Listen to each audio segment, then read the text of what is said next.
Hey everybody, welcome back to Inspired Action Life Podcast.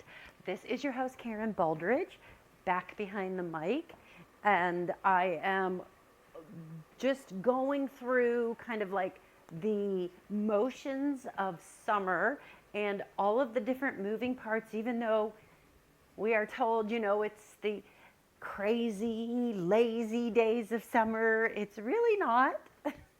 It's anything but lazy. There seems to always be a lot of plates spinning, which is great, and I am not complaining because I would rather have more going on than nothing going on. But I think that I always try to stay more in line with like a theme when I'm finally deciding, hey, I'm going to get behind the mic and do, a episode today. But I want to make it almost like really relevant and in the moment, so that when I do begin to explain like what I've learned and what this episode is about and some aha moments that might be relevant to your life, and things that are usable information, I try to do it when it's kind of like in the thick of things. So I don't always have everything sorted out, but I do have a few relevant, like big nuggets of information that could be useful to all of you, especially those of you who are navigating the midlife craziness. And, there's lots of transitions that go on with your families and things like that. So I don't know about you, but that seems to always take center stage for me, is what everybody else is doing, what their needs are, where they're going, and how can I help make that happen for you. But as always, and I think that really is where this episode is now coming from, because I guess, let me back up. Here's something that I will say. Something about coming into this year, there was a lot of people, whether it was any kind of Christian podcast that I were listening to or sermons, anything from that area, to like mindset people that I follow, or even like psychology and psychologists that I follow, and even like spirituality people. I kind of have a whole treasure trove of information that I kind of pull inspirational things that land for me. Don't always land for everybody else, but for me, they land and they feel truthful. And I have such a discerning, and I guess you can call it like a sensitive spirit, that I just know when something's not right for me, versus everyone else. That might be an acceptable truth for them and they've never questioned it. But for me, I have learned to trust myself. And, those of you who come from a Christian background would understand that, the Holy Spirit is that guidance system. So I would still understand it as the work of the Holy Spirit. But he's that still small voice going, something's not right here, or something's wrong, or something feels off, or whatever. So with that, there's just been a lot of like little knock, knock, knock, on the door of my soul here over these last couple years for sure. But just this past couple months, like since the beginning of the year, there has just been something energetically, I don't know, that has shifted. And as I was saying, there's a lot of sermons and spiritual people and mindset and even psychologists that said there is something different, even atmospherically, going on in 2025. And so many people have uniformly called it like a year of shedding, or a year of like unbecoming, or whatever you want to call it, deconditioning. There's lots of words that could be interchangeable in this, but the basic bottom line is there's going to be a waking up. Like a lot of people are kind of like waking up to new versions of truth for them, and things that didn't bother them before now very much bother them. It's like weird, like you've been asleep at the wheel and then suddenly you wake up and go, what am I doing here? I'm like drowning and I didn't even realize I'm drowning, that type of thing. that kind of energy, and it doesn't have to necessarily be that dramatic, but there is this extra layer of urgency to change it. Whatever it is that's like needling you from the inside out, there is this urgency to change it. And I don't know if any of you are in that, or if you have been more aware of what other people in your life are doing, that are waking up, or all of a sudden their personalities are changing, or just something is different. The dynamic with them, even in your friendships or workmates, there's just like an energetic shift. I can't explain it specifically. I can just tell you that I'm just verifying to you, first of all, that I am feeling that, and asking you, are you? Because I have definitely woken up on so many levels. And some of the things that I've even talked about before in this current series of midlife series, like the Reclamation, Midlife Reclamation, I've pointed out different pieces and parts that were new ahas, like, oh my gosh. But today, I think that one of the things that I felt like I wanted to talk about was some of the things that are kind of unfolding in real time, like things that are going on with me in real time, and how great events can sometimes trigger a different kind of response. Like an event that you wanted and prayed for and hoped for is now like on your doorstep, but now like all of a sudden this panic and fear sets in.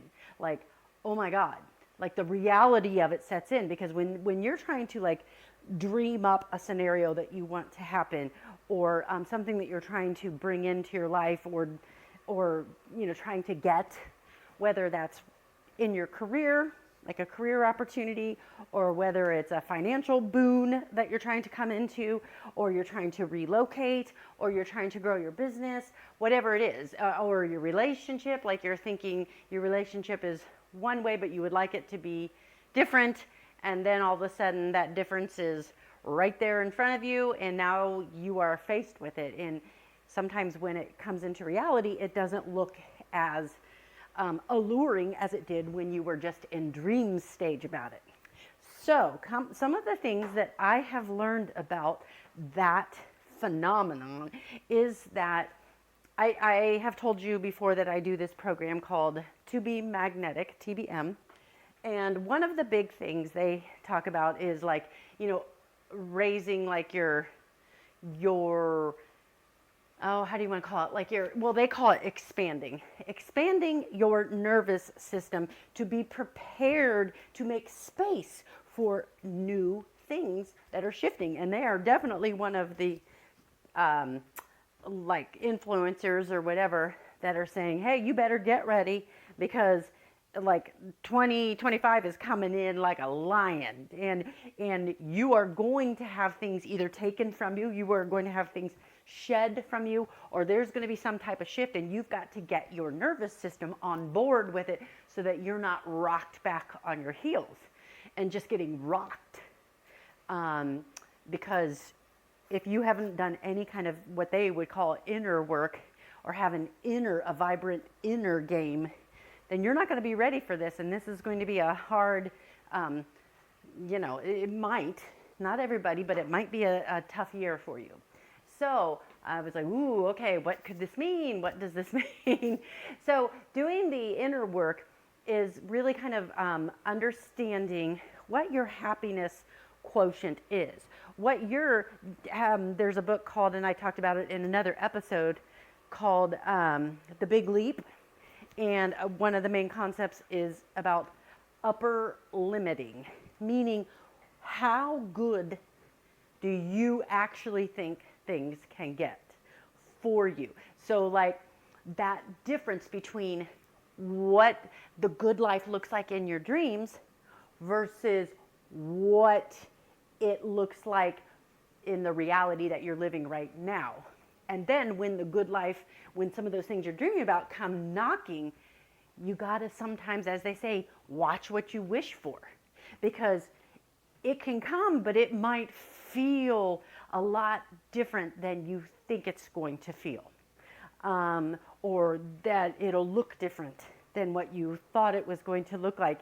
And so being what they would call expanding your nervous system to get ready for these changes, because our nervous system and our brain loves to keep us safe, as well it should. It is our fight, flight mentality, freeze, fawn.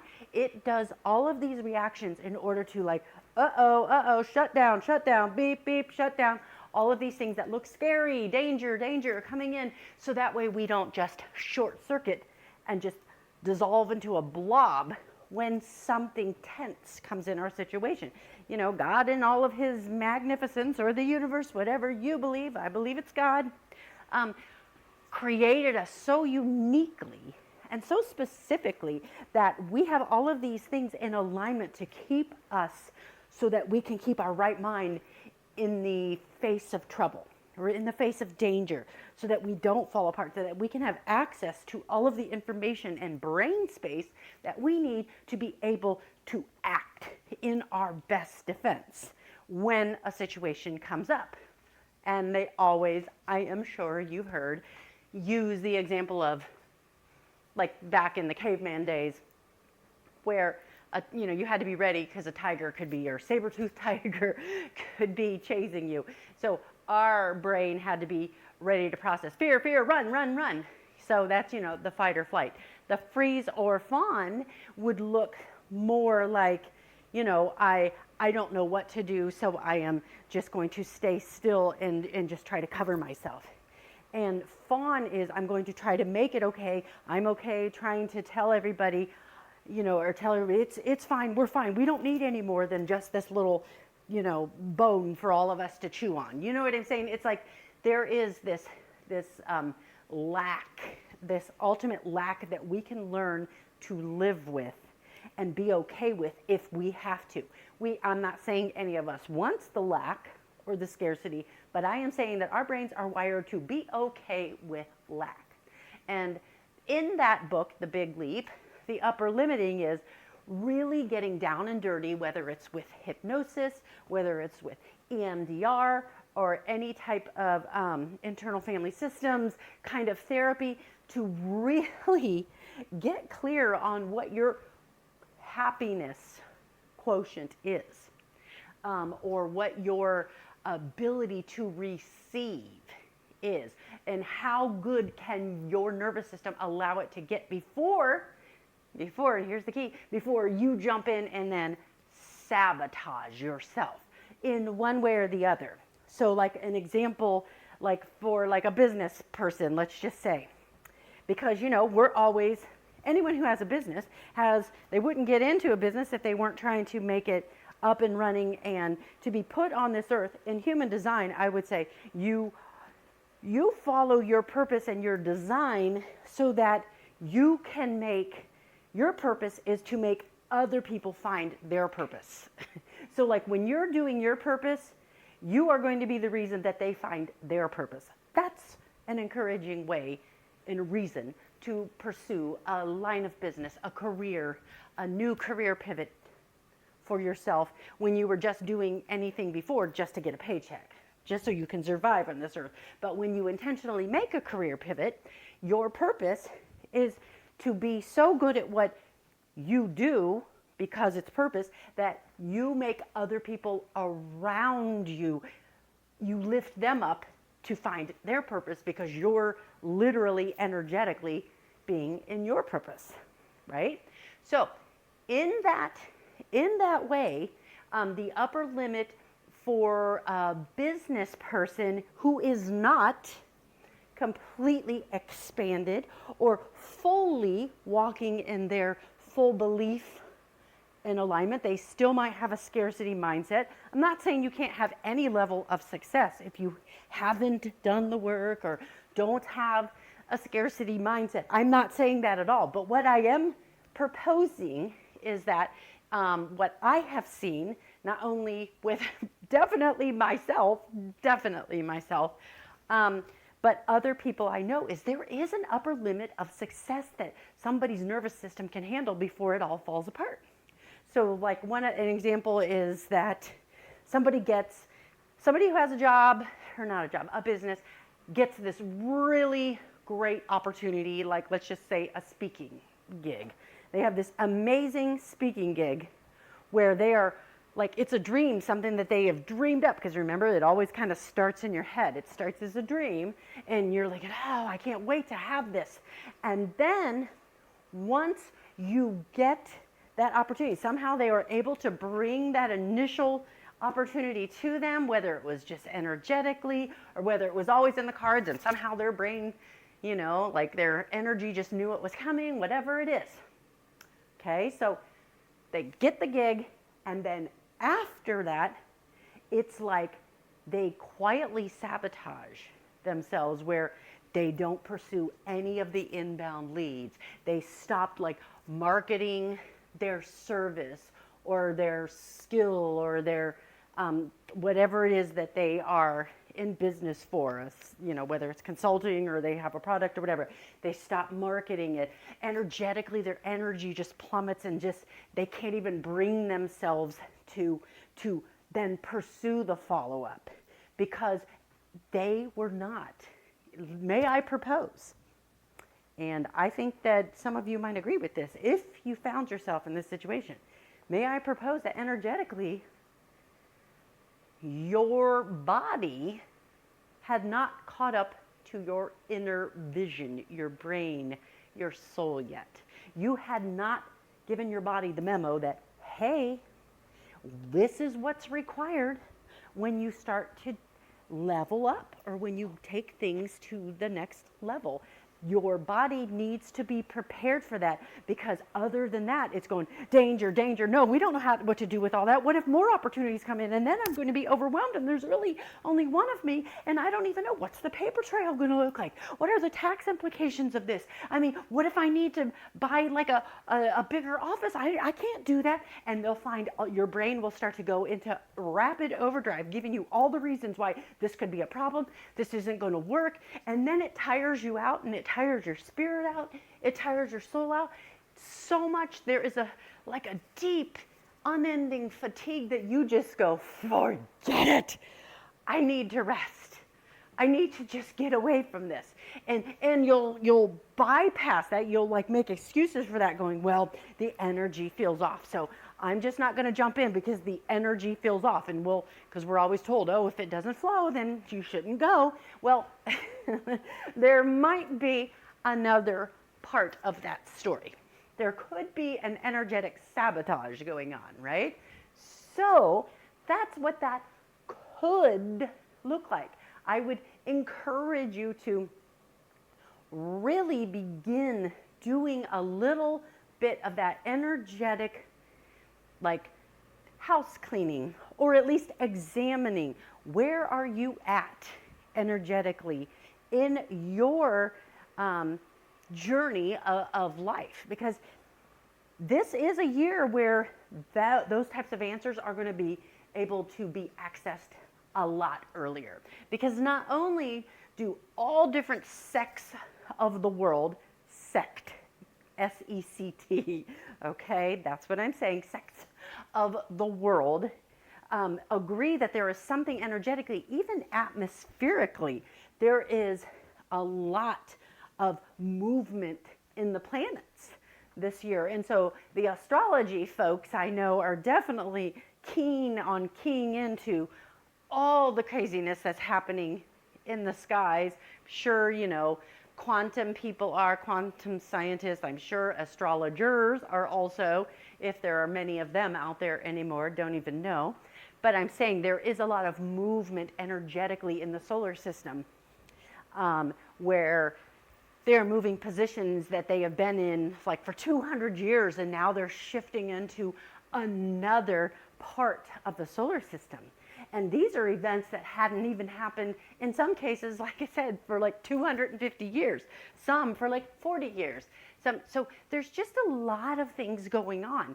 And so those, you're just going to be heightened sensitivity. So this might be the year that you begin to look inward and go, why am I so freaking rattled right now. And let's talk about freeze or fawn, because when we get energetically, like I told you with the sabotage thing, where suddenly you feel tired because you had this great pinnacle of success and now you're exhausted. Am I right? Am I right? Has that happened to any of you? Well, if it has, that is clearly a possibility that you have not expanded enough to be able to receive that level of success and let the next steps begin to percolate and reveal themselves to you. So that is a huge possibility of what could be happening. Similar to, I don't know if you guys have, teenage daughters or 20-something daughters, or even sons for that matter, how relationships are so interesting now because there's so many online, psychologists and talking about dating and red flags, green flags, all of this stuff. And they're all very informative because I've learned a lot actually just listening to my kids and their dating, ins and outs and everything that happens, the highs and lows of dating with them. So what freeze or fawn or your energetic limits can look like in dating is if somebody gets too close to you and you're like, your brain's going, wait a minute, beep, alert, alert. When somebody gets this close, they've generally hurt you. Remember that one guy that hurt you like 2 years ago and you really thought he liked you, and then boom, he came in and he had, he dumped you and had this other girlfriend, whatever. Within like a week's time, all this while he's going behind your back. So you're going to have these like little energetic red flags that are going to always be popping up to keep you safe, because your limit of happiness has already been formulated by in real life, not in your dream life. Your dream life, you live in the fairy tale, right? You're like, oh yeah, this is going to be great. I want a love like that I see on Instagram. And Jet and Pookie. I want a relationship like Jet and Pookie. You guys know who Jet and Pookie is. Well, if you have kids in their 20s or teens, you know who Jet and Pookie are. Anyway, they're cute. They're a cute couple. But everybody wants to, think like, oh, I want that kind of a dynamic. But then their reality says, but that's not what I get. I get cheaters and scoundrels. So when a good person comes in, the red flags and the flares are going to start shooting up because your mind wants to keep you safe, and all it knows is that uncertainty about people. And so it'll talk you into going, no, they're getting too close. They're going to be a player. Nope, don't trust them. So nobody will go the distance with people, and they'll just, as we know, the ghosting is an epidemic. They'll just ghost the person that they're talking to in order to keep them safe, because their upper limit of happiness has been set at such a low bar that once they get to that place where it's almost too good to be true, they're out of there because they are not prepared to deal with their upper limit of what their nervous system thinks is possible. And so that is another scenario in which the expansion has not quite caught up with the vision. And so why it's so important to preemptively get into situations where you can, even like an EMDR practice that maybe you could even do at home or with hypnosis. And I'm not saying do that, so don't come for me, therapists. I would love for them all to go see a therapist. But if they couldn't, I'm just saying there's the way the EMDR works, and I'm no expert on any of that. So I don't even want to get into that conversation because I don't want anyone coming for me on that one. But one of the things that does work is going into like meditation practices or tapping and starting new neural pathway openings to entertain new outcomes and new scenarios for things that you're trying to bring about in your life, or that you're calling in to your life so that it can be you can live at a next level situation where you can live at another level that you're trying to call in, but your body just keeps sabotaging you. And it's really your energetic body, not even your body, but you just haven't expanded to see, to believe that it's possible to have it all, that it can be as good as you want it to. You haven't seen it. So therefore your body's like, yeah, no dice, ain't falling for that. Propaganda I'm not falling for, right? So they're all saying that to try to keep themselves small and constricted. And our nervous system is way more intelligent because it's not bound by space and time, because it's really part of our spirit, our soul, which, as anyone who has any type of spiritual belief would know, that the soul is bigger than, the aura is way bigger than your body. It's huge. It can't be bound by some kind of finite little brain telling you only things that it knows that it has seen or experienced. So it can't deal in possibilities so well. Your brain can't deal in possibilities because it only knows facts, things that you have seen or things that you have read or whatever that looks like. So it's such a nuanced situation that that nobody really even knows to talk about.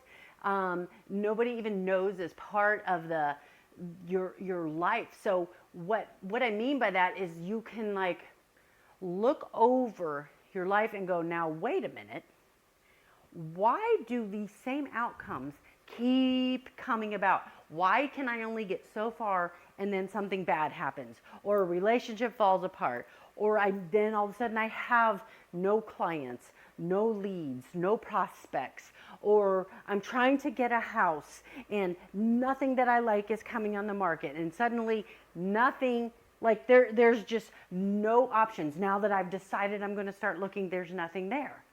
Well, then maybe that's the time that we tell ourselves, what is going on within my nervous system that needs to be shifted just a little bit? And who can I look at, who can I see to believe that it is possible for me to have a lot more than just this one really big client? I can have lots of clients, or to have this one great relationship and believe that it is possible for me, instead of having a bunch of players always hitting on me and, who only want, one thing so they can hit and run, so to speak. That type of thing. What is it that, it starts with seeing somebody else having what you want. You know what I mean? It's like being able to look out and go, I want a relationship like that, and holding that as the vision, and then walking through with not only your tapping and visualizations or your meditations, or hypnosis, whatever you choose to do in your prayer time, as well, just leading it and saying, I can feel right now what that would feel like if I had that. Or I want to know that life can be this good. And I believe that I'm ready for more of it, because when you do in these sessions, what it does is almost force you to go back to, where did I begin to have this belief? Where did I get burned somewhere along life? And this can even be all the way back into your childhood. Where did I get burned enough to take all hope away from me that I could have that thing that I want? I say that I can, my bravado, my fake front says, oh yeah, I'm confident to get this, but the inside game is a whole other story, and it doesn't believe any of that. It's not buying it because it does not feel safe. It wants to keep you safe. Safety is first and foremost for our survival. That is what we are wired for, and we're not wired to take risks. Some of us are. Some of us are really good at it and just going, I don't know, I'm just going to do it and see what happens. And not only am I just going to see what happens, but I believe I'll fall forward. If I fall, I'm going to fall forward and I'm going to get something good out of this because I took the risk. You know what I mean? Some people are already, maybe it's from the way they were born and raised. But if no one's had those types of expansive conversations, and we had parents that always said, well, you better not do that. Don't want to lose your insurance. Don't want to not have a 401k. And don't, can't, if you're having that in your ear all the time, then you're thinking that is the only option I have is to stay safe. And I'm not out here telling you that isn't the option. Of course you would want that. Of course you would. So it's kind of like a dicey, energetic thing. It's like a cautious step out. But I don't love my job. Well, then maybe that's the part that you look and go, I don't know. Is there more out there? And preparing your nervous system to be uncomfortable. And maybe you don't even identify what the comfort is.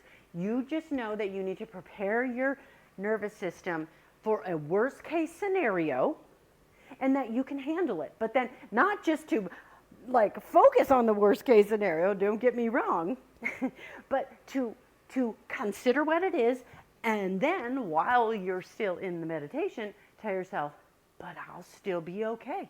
And in some cases, what I have read and found out, which is so funny and ironic, is that people's worst case scenarios are what they're living right now. They are living their worst case scenario. They're living it.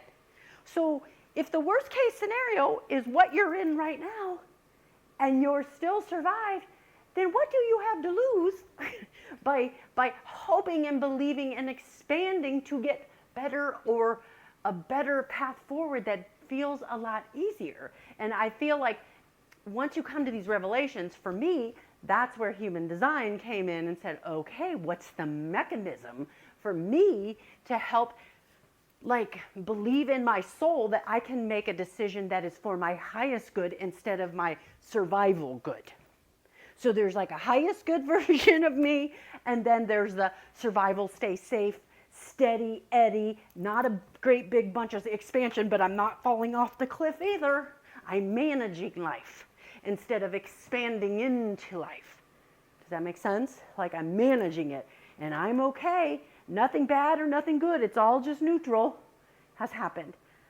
And to tell myself that, well, this is as low as I would want to go. So if it doesn't get any lower than this, then I'm doing good. Now it could, obviously, as we know, life can throw us in some zingers in there, as we all know. But just being prepared for the opportunity of a lifetime to drop in and you can run with it because you've lived it already out in your mind. So your brain's already expanded enough onto what that scenario looks like. So it's ready going, oh yeah, I recognize that. Yeah, I remember that happening, because your brain is a record of the emotions.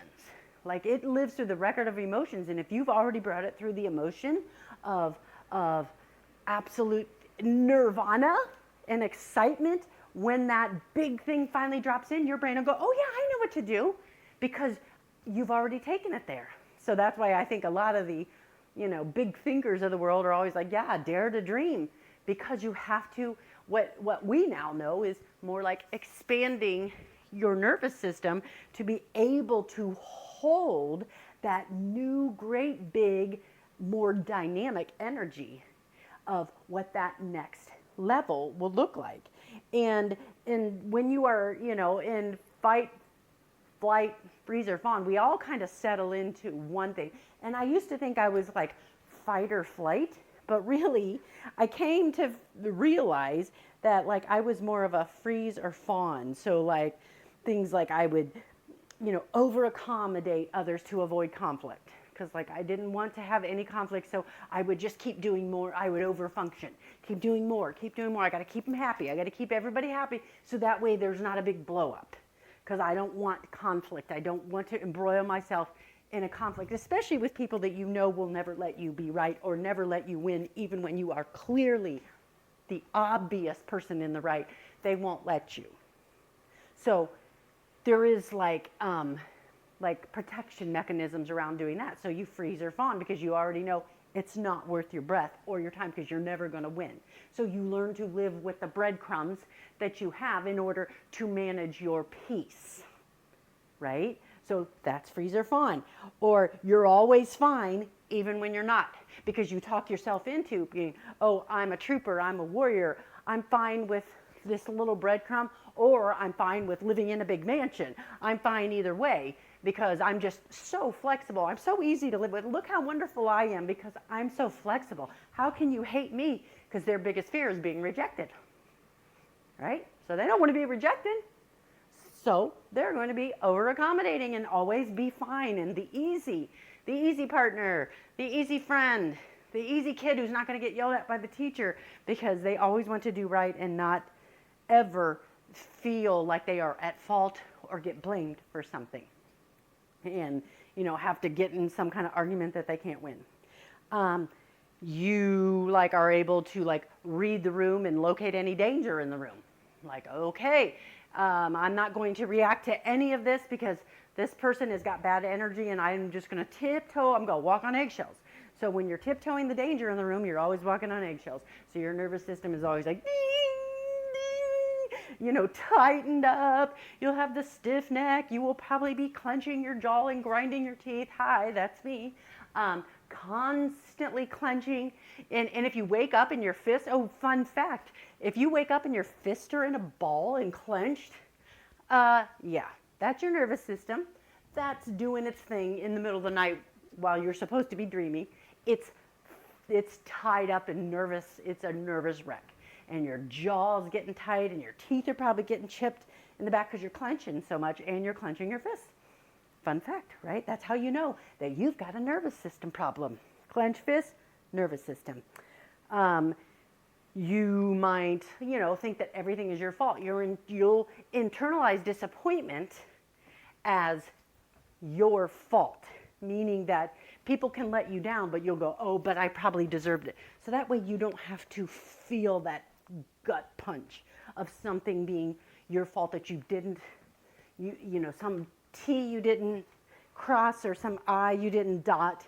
You don't want to feel like you've been rejected or feel like you've let somebody down because you feel like such a loser. So you'll go, oh, but it's my fault because I did this. You see what I'm saying? So you're controlling the narrative because I did this, so I deserve that. But really at the bottom line is because I don't want to feel rejected. And I don't want to feel like a loser that I'm not enough. This person still doesn't think I'm good enough. Or I've moved the goalpost. I'm not good enough. Or you confuse peace with absence of tension. So peace is just when no one's fighting about the things they're mad about. So that's a fun one. They're fighting. Just because they're not fighting, you call that peace, but that is not peace because no one is speaking their truth because they're all trying to curtail around a fight and they stuff it down and they internalize it, but then that pressure cooker blows out in one way or the other in some place in life or another, right? So that's what freeze or fawn can look like. So it's not always sweating bullets and biting your fingernails, anxious. It doesn't always show up like that. It's the quiet nervousness that only your sleep version of your body then deals with because they'll be gritting and grinding and clenching and everything else, and you wake up and you're tired because you work so damn hard in the middle of the night, clenching and flexing and everything. Your body is finally pouring out all of that energy that it was pent up all day because it was so freaking pissed and having its feelings hurt and having its emotions stomped on that it had to go somewhere. So it never just goes away, and you're a fool if you think it does. It does not. Your body keeps score. So, but it becomes more pronounced. Something about the filter of midlife, where I'm landing that plane too, because something about the filter of midlife keeps the damn score. You could fool everybody else, but you can't fool your emotions. You can't fool yourself. Your emotions always know. Midlife makes it a little more clear. You're more sensitive to that. And the things that you're hoping for are become more pressing. I could just keep them in dream state, but now I can't. So one of my last things here, which is a perfect example of something that I can talk about. We've been kicking around, getting a place in Scottsdale we're looking. Is it Florida? Is it Scottsdale? Is it somewhere in there? Somewhere warm weather, because your girl wants warm weather, right? And I want to be able to continue what I have tried to curate as a business that can be based out of anywhere, because it's more like it's not a structure, it's a service type of thing where I could be, in my mind, in my dream life, I could have it based from anywhere. Well, it's gotten a little real here these last couple of weeks because there's been some I've tried to clear space for, instead of just saying, oh, I'm looking for a place in Scottsdale and then I'm not really looking, I've tried to really clear some mental space to go, okay, this can happen. Because see, there's a lot of obstacles because my husband wouldn't be able to, come with me. So can we use this as a rental, this type of thing? And then even then, I still would like to be able to go out there. But I can go way more than he can because he works at a company which is like a brick and mortar company where I am more like in the digital space. So I could go. And so there's that little hiccup because there's that disconnect. He couldn't necessarily get his brain around allowing me to just like go and like footloose and fancy free all over the world while he's still holding it down at home. There was, an inherent in his mind, lots of problems with that. You can imagine the several problems he likely has with that, and that it's unfair and all of the other problems like that. Like, now, wait a minute, But long story short, a scenario came up as a potential tester thing is to go out west for 4-6 weeks and just get an Airbnb and have me work out there in the area that we are proposing that we would like to then eventually buy a second home and just have me work out there and see if it's all daisies and rainbows as I'm making it out in my mind to be, or I'm thinking it would be or could be. And or am I going to be as inspired as I have been saying, getting in his ear about for the last 5 years? Well, I don't know if he's like calling my bluff or just, or he really does think this is a good idea or whatever the motivations are. I don't know. But all of a sudden he brings that scenario up, even though that is a scenario that I have proposed several times before. And now that he's brought it up, all of a sudden it has rattled my nervous system. And it has made me like all emotional because it's now real. And so now it's something that has consequence attached to it. And the reality of this dream that I had is now being put in my face to deal with. Right? So isn't that interesting? And I couldn't believe how it's short-circuited my nervous system. It's unbelievable, but it has.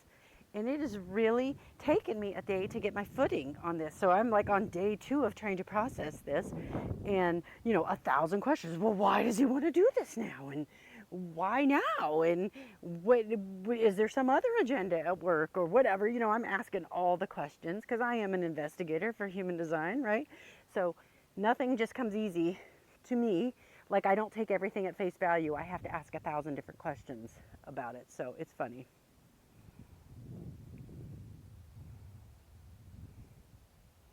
And I don't know. I don't know. I'm just asking a lot of questions and my nervous system is freaking out. So I have to apply this and go, all right, I have to take these disruptions in my nervous system as a cue as to where I need more work to do. There's more work for me to do. I've got to be able to expand a little bit more, even though I've dreamt about it. Apparently, I'm not as expanded as I thought I was to take my business model out there. And then 2 more business opportunities that I hadn't even thought of have dropped in my lap. And now I'm being forced to figure out, well, how can I make those work? And can I still keep this digital nomad type of lifestyle, yet still be able to manage these opportunities when they come up, which are in-person events, which I love to do, but how can I do both? And how can I be both? So it's like God is sending me all these scenarios to test me and to widen my borders a little bit. And I've been praying about that. The prayer of Jabez, widen my borders and make things bigger make more opportunities come in, God. And so he is. And now all of a sudden I'm glitching out. So it's crazy. I mean, it's crazy how it works. I do all this work and I'm thinking I'm good to go. And then the thing that I actually want is right at my doorstep and I'm glitching out. So you see, even those of us who are intentionally, expanding and trying to grow still get like punched in the face sometimes with reality. Like, what the, oh my gosh, what is all of this? So fun fact, but I'll let you know where this plays out. But that's a fun fact where what I'm talking about today has really been happening in real time in my real life. So that's why I thought I would jump on here and do a podcast about it.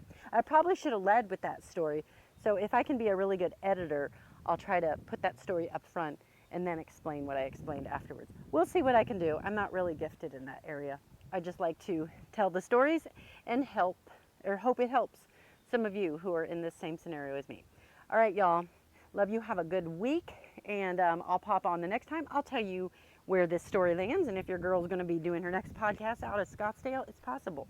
But then we're going to talk about the birthday drama that goes along with that. Because that means I'd be in Scottsdale on my birthday alone. And I don't know how I feel about that. So we'll see about that. All right. All right, friends. I'll keep you posted. Thanks.